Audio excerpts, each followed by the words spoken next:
everyone, and welcome to another episode of Out of the Fog. I'm your guest host, Laurabel. Last week, we had the pleasure of receiving the first flight in from the Ukraine. This flight carried 166 passengers who are currently refugees fleeing the crisis ongoing.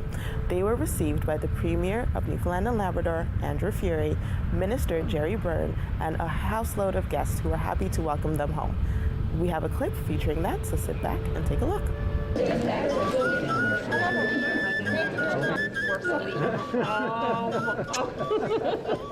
actually ended up going to PetSmart today to buy pea pads and treats. Everyone, welcome Angelica, Stephenville bound. There you go.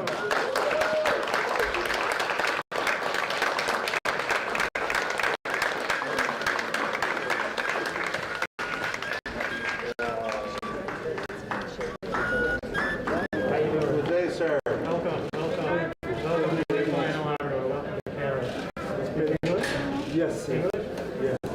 The local government helped me so much.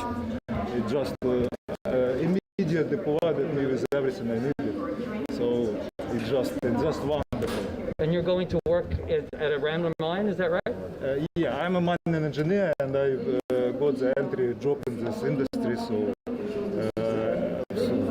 just wonderful. You've had a long journey. Can you tell us about how you got here?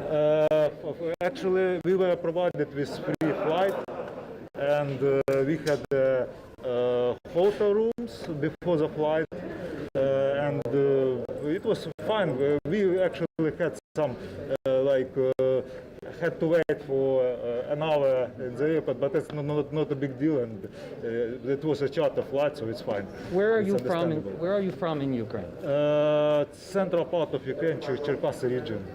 How do you feel leaving your home? Actually, at the moment when the war began, I was in Europe. Yeah, but I very worry about my father. He's in army now, and he was just told me that as I'm in this war, you have your chance for your future. And he just, I'm very thankful for my father for this decision, because I was going to return home, but he told me, you should go and take your chance, because you have no children, so. And everything is just wonderful. Canada is great, and everything what I got already from Canada, from the government, is just perfect. Why did you decide to come here? Because, first of all, it's a good opportunity for development as mining engineer. It's especially this province, and of course, level of life is wonderful.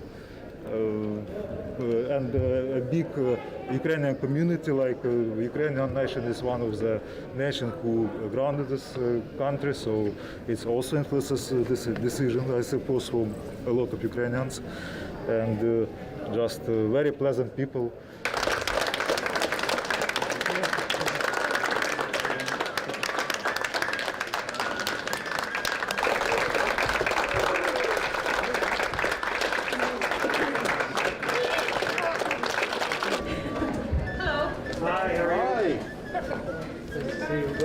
Welcome to Canada. Welcome to Newfoundland and Labrador. Hi, how are you?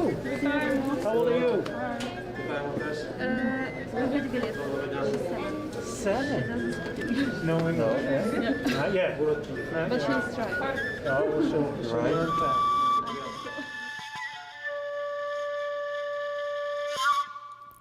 So that was a lovely clip. We're all excited to have them here, and they're excited to begin their new lives in Newfoundland and Labrador.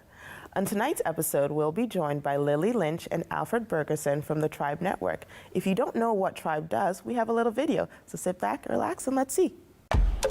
Welcome to the Tribe Network. We are Canada's BIPOC entrepreneurship and innovation hub. We've launched a digital platform for Black, Indigenous, and people of color. We're creating pathways for youth, entrepreneurs, leaders, and game changers. Join the Tribe Network today.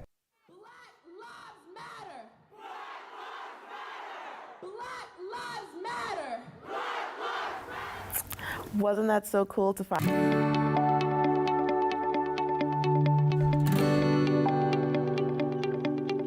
You're watching Rogers TV St. John's. Hi, I'm Carl Wells, getting ready to record another edition of Carl Wells Point to Point. It's a program where I chat with members of our community, and they talk candidly about their lives and careers, from their earliest dreams to their greatest triumphs. I think you'll find it informative and entertaining. Please join us for Carl Wells Point to Point, right here on Rogers TV.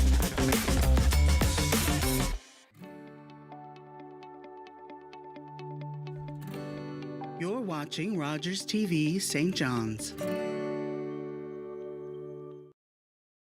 And welcome back, everyone. I am now joined by Alfred Burgesson and Lily Lynch from Tribe Network. Alfred, Lily, thanks for joining me today.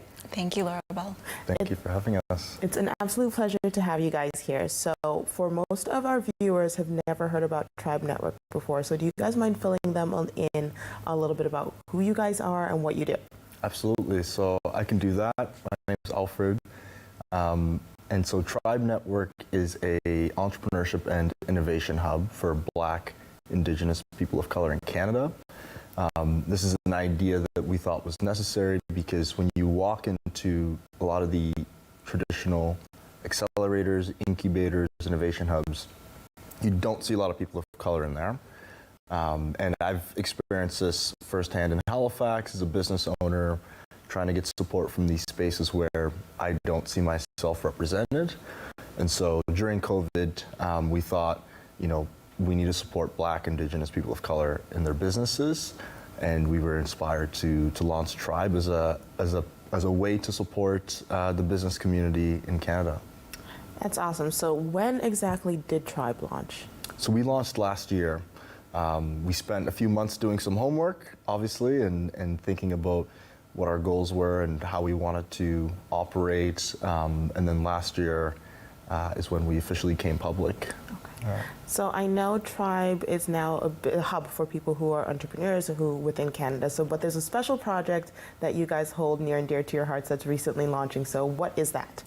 The Black Startup Project. And I'll allow Lily, who's our startup services lead, to maybe share a little bit more about that. Okay, Lily, up to you. So Alfred's created this amazing organization, and we've been able to achieve a few initiatives through partnerships and funding from the federal government. Tribe Network was allocated funding through the Black Entrepreneurship Program. So we're one of, is it about 40 Black entrepreneurship programs across Canada, and so ours is called the Black Startup Project. And so this initiative is a program for highly coachable, mentor-ready entrepreneurs who are in either sort of early side hustle parts of their business or ready to build or accelerate their businesses. Any Black entrepreneur from across Canada can attend any of our programming, but specifically Atlantic Canada-based Black entrepreneurs can gain access to some critical funding to be able to help them push their business forward, but receive programming and coaching and peer-to-peer networks built for supporting Black entrepreneurs by Black entrepreneurs. So we're very excited for this project to start up, and this is why we're traveling across Atlantic Canada now. That sounds absolutely amazing, and I'm super excited to find out a little bit more. So when you talk about Black startups and Black entrepreneurship, what exactly is your program? So what exactly can they expect when they say, hey, I have my side hustle, but I have no idea where to go from other than I have a side hustle? Yeah, so, I think one of the main things we saw as a gap here is the ecosystem for Black entrepreneurs is not connected, right? So I don't know of many Black entrepreneurs in Newfoundland or in New Brunswick or in PEI. And so a part of building the brand Black Startup Project is creating this sort of network of Black entrepreneurs that can, yes, get access to workshops, get access to mentors and coaches like Lily said, but also, as an organization, we need to create the space for the Black entrepreneurs to network with each other, because there's opportunity for peer mentorship, peer learning, there's opportunity for potential partnerships that could come out of that. So, at a high level, we're really looking at access to capital, access to the existing entrepreneurship ecosystem, access to coaches, and then creating that peer network. With more detail, we've broken our program off into 3 streams. So start, build, and accelerate, like Lily said. And so for those who don't have a business registered yet and are looking to explore registering a business or looking to explore an idea or concept, those folks will fit into START, and that's workshops and pitch competitions that allow them to really start to vocalize their idea, actually develop a concept that is one that they can register as a business. So those in START are really about getting them going, giving them confidence and giving them tools and workshops that will help build the business. And then for Build, those are folks who are already registered, but maybe looking at identifying customer segments, maybe looking at introducing new innovations in their business. Those folks will be invited to boot camps where they'll be surrounded by other Black entrepreneurs, coaches who can hands-on really get into what it is they're trying to build. And there's funding available for those. Actually, for all 3 programs, there is funding available. So in START, we'll have pitch competitions that will allow those early entrepreneurs to win $500 to $1,000 to support them to register the business, perhaps a consultation with a lawyer, with an accountant, just to get them set up. And for Build, eligible funding will be $5,000 for participants. And then in Accelerate, that's much higher. It's between $15,000 to $25,000. And those are for folks who, they have their business registered, they know their innovation, they know what their, the disruption that they're going after, but they need a little bit extra cash and capital so that they can get ready for a business loan, like an actual loan, or potentially seeking equity investment. So as much as possible, we're trying to design a program that meets the needs of entrepreneurs at various different stages, because obviously, if we have entrepreneurs in the region, you can't expect everyone to fit into one box or one program. So we're trying as much as possible to keep it, to have some options for the entrepreneurs. And so far, we've got over 200 entrepreneurs. 250 entrepreneurs in Atlantic Canada registered. So we're really excited. Yeah. Okay, so you got 250 entrepreneurs registered. Alfred, you got to get on the ball. Lily's keeping you on task. Yes. So is there a variety of different types of industries for these entrepreneurs, or are you finding that you're dealing with more of a specific industry base? For the START stream, it's going to be a lot of businesses from sort of mom and pop industries, smaller businesses who have maybe done it on the side of their desk or as a side hustle, or are in sort of more family and small business spaces. So maybe barbershops or hair spaces or cooking, for example. And then in the Build and Accelerate streams, our target is more high growth and emerging industries, as Alfred had mentioned. But really, there's a lot of entrepreneurs from many different segments. So we have people in the green energy space, people in fintech. We have people building platforms to be able to support immigrants as they settle in and welcome themselves into their new community. And so there's really a variety of industries. So we're not segmenting anyone. Everyone's welcome to the Black Startup Project, whether it's service or product-based businesses as well. Okay, so that's really cool. So you guys have been traveling around Atlantic Canada, kind of meeting with different entrepreneurs and kind of showing them what Black Startup has to offer them. What have been the most exciting experiences for you guys with this adventure? One I wanted to mention for sure, because his business is really incredible and he's just a great example of a very dedicated and brilliant entrepreneur, is Tosin from Welcome You. He actually, I'm not sure if he was already scheduled to come to Halifax yesterday evening, but he's a Fredericton-based and New Brunswick-based entrepreneur who came to our Moncton startup event and really participated and met us afterwards and spoke to us about his business journey so far. He actually came to Halifax yesterday evening and was attending our event. So it's just nice to be able to see him connecting with the other folks in the room in these different spaces. So that was very exciting. And he actually came for the event. He came from New Brunswick. He already attended an event in New Brunswick and decided, they're doing a Halifax one, I want to go to that one too. So it's pretty incredible to see the energy that's in the room, like a room full of Black entrepreneurs. You know what I mean? It's like rarely do you have a room full of only Black entrepreneurs. And so it's very exciting, and I think folks are really drawn to be in that environment where they can share lived experience, share ideas freely, and I think folks really feel like they belong in the spaces that we're creating. So the example of Tosin is really awesome to see. So this specifically to you, Alfred. So as a Black business person, how important do you feel the Black Starter Project is to the community, the Black community, not just in Newfoundland or Atlantic Canada, but Canada as a whole? It's a great question. I mean, the reason why we branded it as the Black Startup Project is because, yes, we're getting funding to focus in Atlantic Canada, but long term, I think this is a brand that can potentially go across Canada. It could go global someday, right? And I think one of the goals that we also have as an organization is getting our entrepreneurs to think about global markets, right? I mean, it's great to be able to serve your community locally, but if you really want to scale, if you want to hire more people in your community, you've got to find ways to sell outside of your community as well. So while this is a brand that's starting locally, we're definitely thinking globally and hoping to expand the brand globally. That's fantastic. Well, so what's your take this working with the Black Starter Project, has this always been something you have wanted to focus on, or have you found this particular passion for this project especially? I really appreciate this question. So my background is I'm white on my mom's side, and my dad is Afro-Indigenous, Afro-Mi'kmaq specifically. And so while my experience as a Black entrepreneur is certainly different because I have different light skin features, and pigmentocracy is a big thing in the Black community and just generally.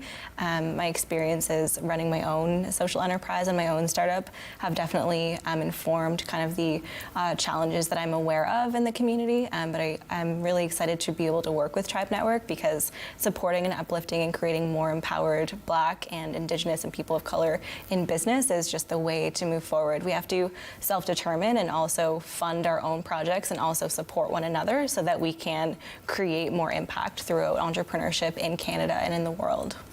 That's really awesome to hear. So I have another question for you, Lily. So as a woman in business and as a woman of color, what do you hope to see the Black Startup do for women when it comes to entrepreneurship and creating those spaces?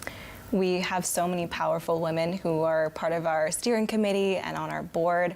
And within Tribe Network, we're a majority female team right now. So we have a lot of feminine energy that's very powerful and cataclysmic. And I think that we have a lot of opportunities to engage females in facilitation, people who have already been in entrepreneurship for quite a while, like Tia Upshaw from Black Women in Excellence, for example.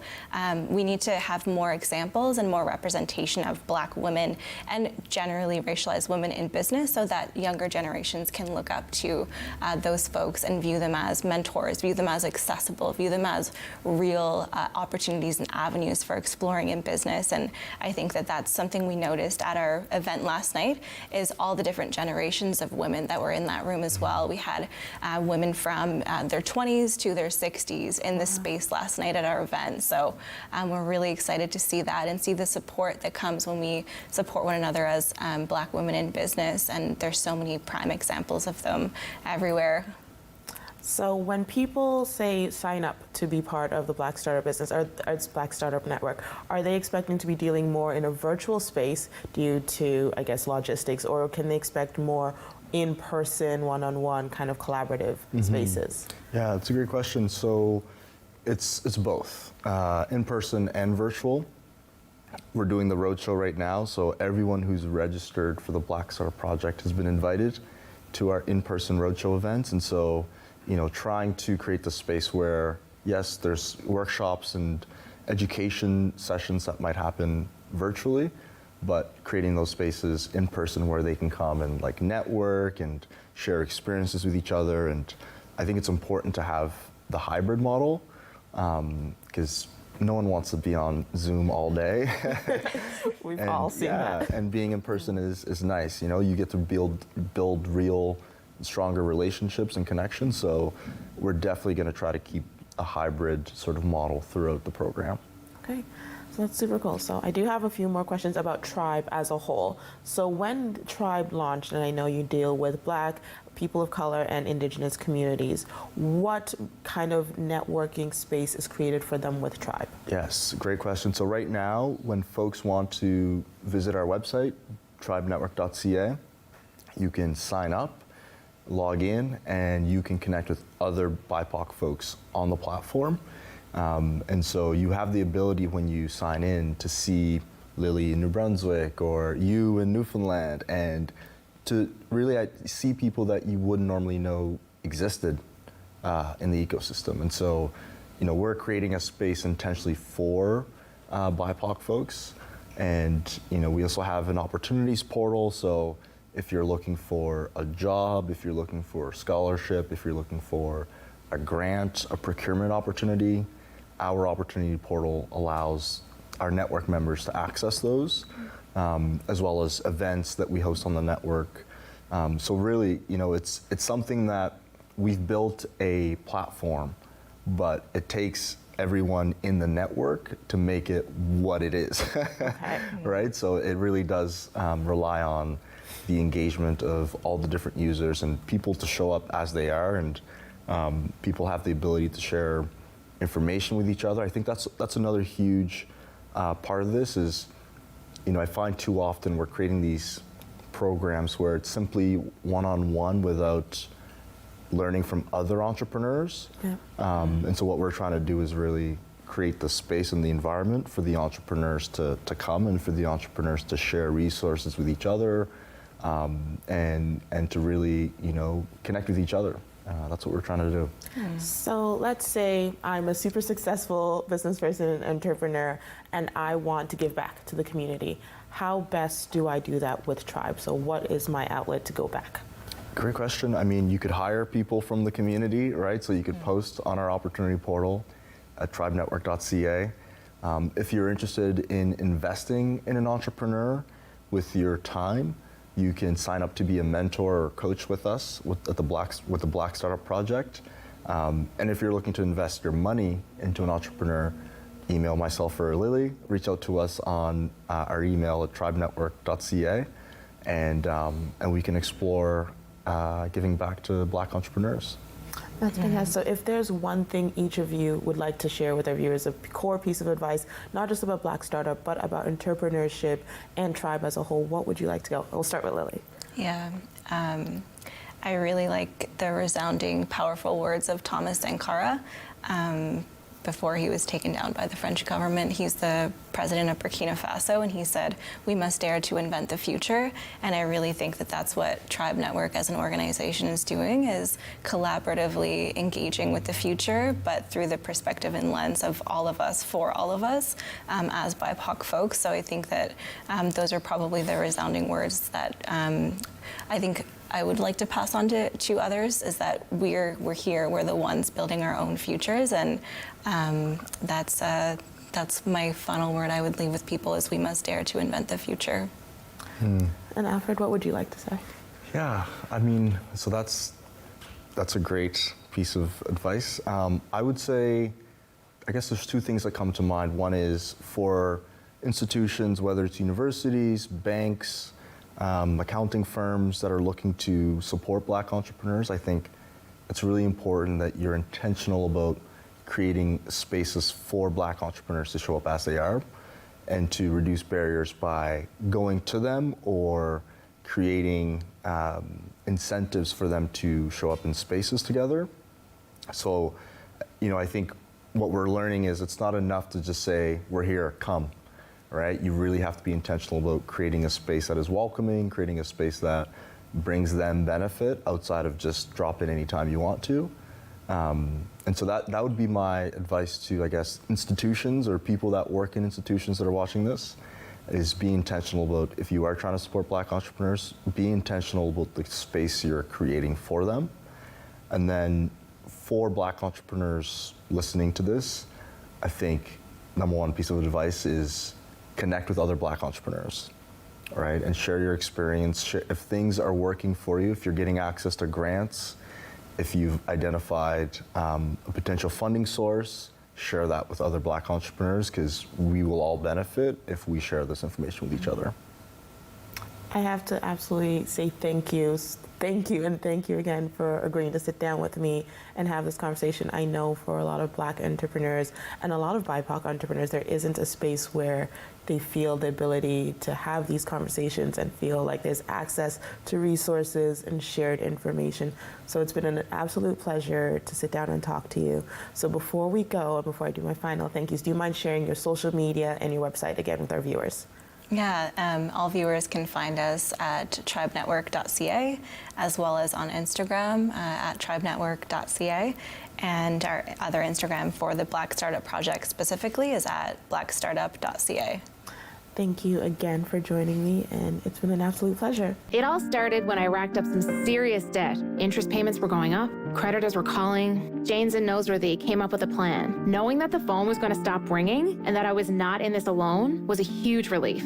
Bankruptcy or a consumer proposal or whatever help you get is not the end. It's just the beginning. A chance to start again with knowledge and support and people in your corner. Are you ready? Get out of debt. It's okay. Learn more about Leah's story at janesnoseworthy.ca. I started playing softball when I was 5 years old. I loved it because it was all about having fun with my friends. And it still is.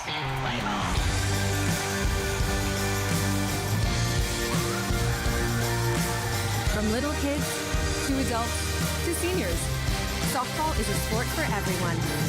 Join us.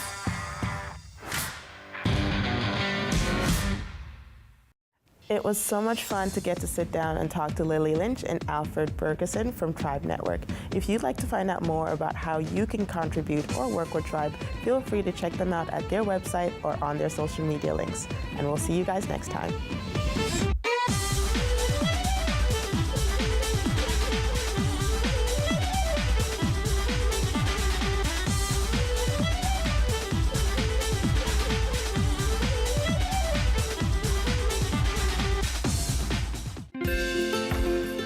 Comment about this program.